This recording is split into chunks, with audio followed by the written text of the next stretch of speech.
Hello and welcome to my channel. Today I'm going to teach you how you can get a perfectly aligned photo with a moon which is setting or rising behind a certain interesting foreground object, like on the photo here, where you can see that the moon is setting behind a tower of a cathedral.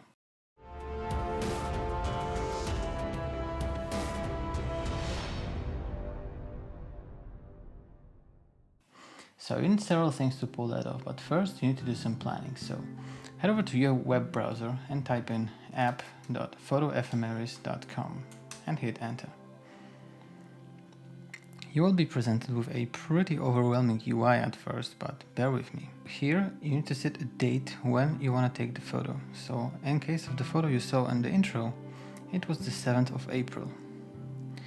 Here you can search for your hometown, city, or whatever place you will be photographing. In this case, the pin is actually already where I was taking the photo, so I just need to do some minor adjustments. Here on the bottom you can see some times of day. You can see when the sunrise is, when the moonrise is, when the sunset is, and when the moon set is, which is the interesting part for us. So click here, then you can see that the moon is setting at 9:37.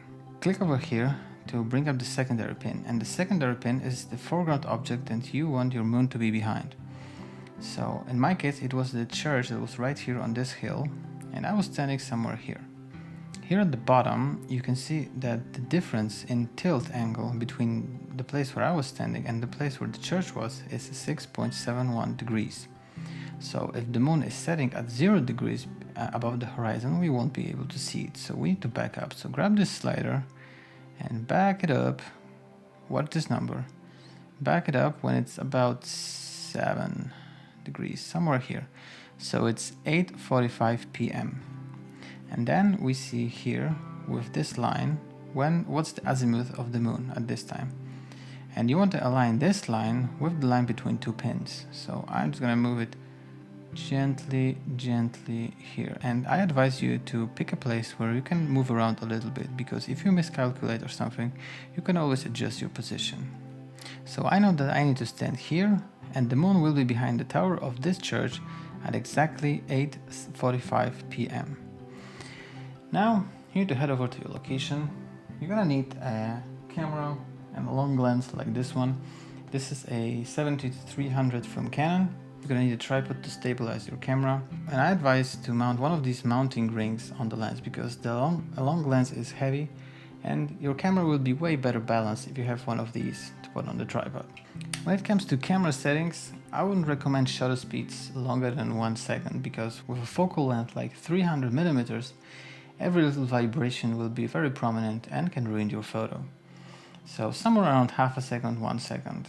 When it comes to aperture, obviously you're gonna open it wide open to let in as much light as possible, and you need to stay pretty far so that the moon appears big, and also so that both the moon and your foreground object will be in the same plane of focus, so you can bracket exposures, take multiple exposures without adjusting the focus. And I would recommend to pre-focus first and then flip over to manual focus, so when you take multiple photos, you're sure that your camera won't lose focus. Also, it's a good idea to bracket your exposures, because the moon is usually pretty bright compared to your foreground object, so you may need multiple exposures to cover the entire dynamic range.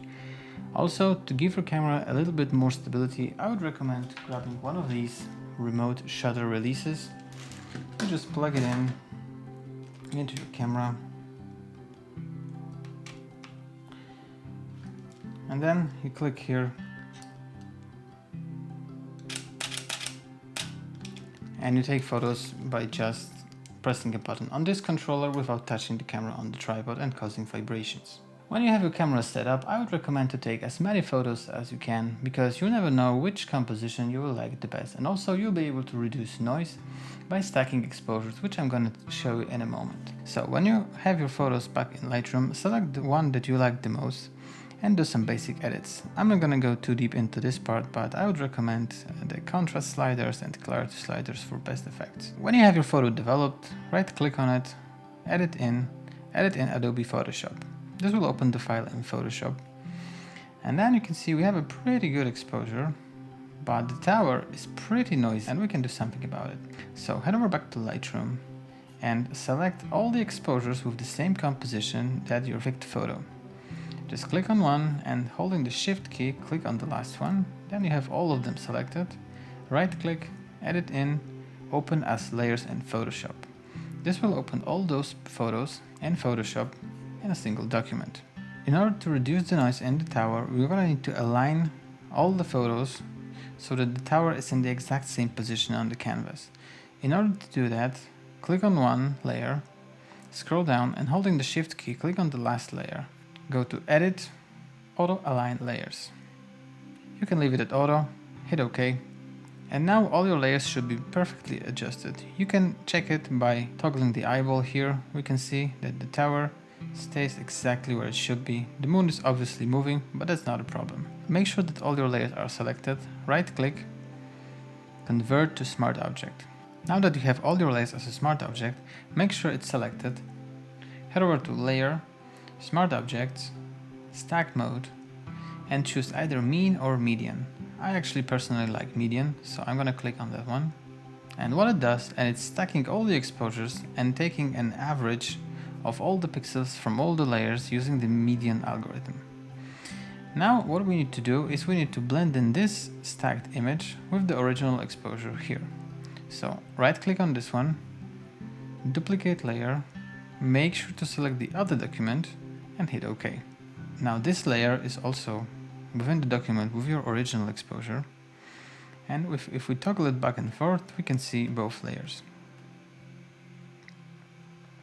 You need to again align the stacked image with your original exposure. To do that, it's best to do it manually now, so make sure the stacked image is on the top and make sure it's selected. Drop down the opacity to around 50%. And then if you're on a Mac, hit Command T, or on a PC, Control T to bring up the free transform tool. Now using the arrow keys, you can move it around to perfectly align the tower on both exposures. This looks pretty good, so I'm just gonna hit OK. Bring back the opacity back to 100%, then add a black layer mask to this layer. To do that, hold the Alt key and click on this button. This will add a black mask. A black mask covers the entire layer, revealing everything underneath it. So what we're gonna do now is we're gonna need to paint on the black mask with a white brush. So click the B to bring out the brush tool, click on D to bring out the default colors, black and white. Make sure white is the foreground, zoom in, and you're gonna paint on the tower. Make the brush a little bit bigger and just paint in here. You can see that the tower is getting way less noisy.